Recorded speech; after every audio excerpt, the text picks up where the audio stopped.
नमस्कार, मैं डॉक्टर सुजाता वीरेश। स्वागत है आपका मेरे चैनल में।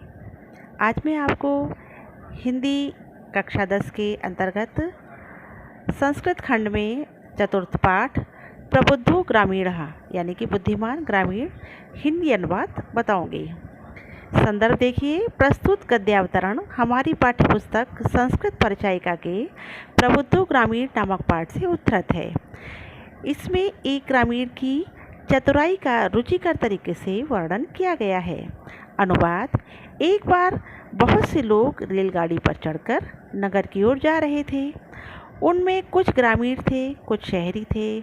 उनके कुछ शांत बैठे रहने पर एक शहरी ने उनका मजाक उड़ाते हुए कहा, ग्रामीण आज भी पहले की भांति अशिक्षित और अज्ञानी है ना?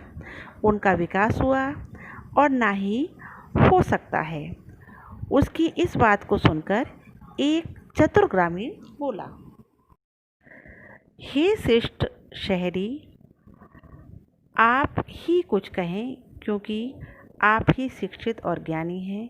ये सुनकर उस शहरी ने घमंड से गर्दन को ऊपर उठाकर कहा, कहूँगा, किंतु पहले शर्त तय कर लेनी चाहिए। उसकी इस बात को सुनकर उस चतुर ग्रामीण ने कहा, अरे हम अशिक्षित हैं और आप शिक्षित हैं।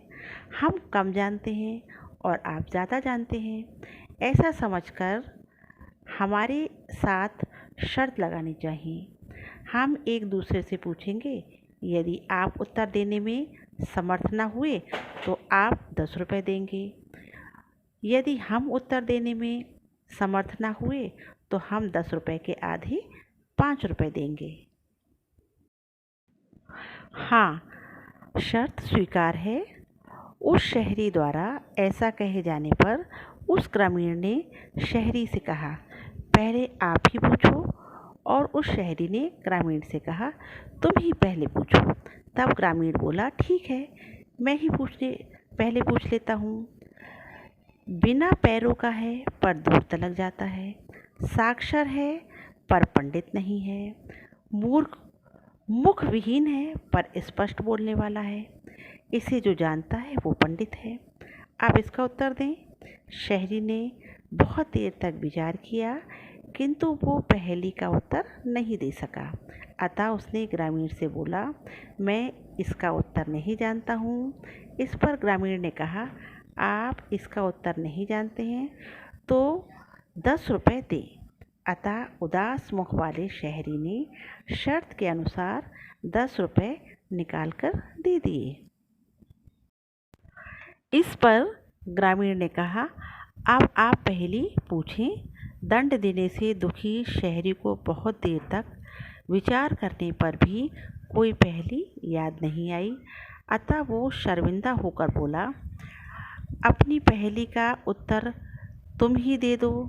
तब उस ग्रामीण ने हंसकर सही उस पहेली का उत्तर दिया, पत्र, क्योंकि वो पैरों के बिना भी कुछ दूर तक जाता है और अक्षरों से युक्त होने पर भी पंडित नहीं होता।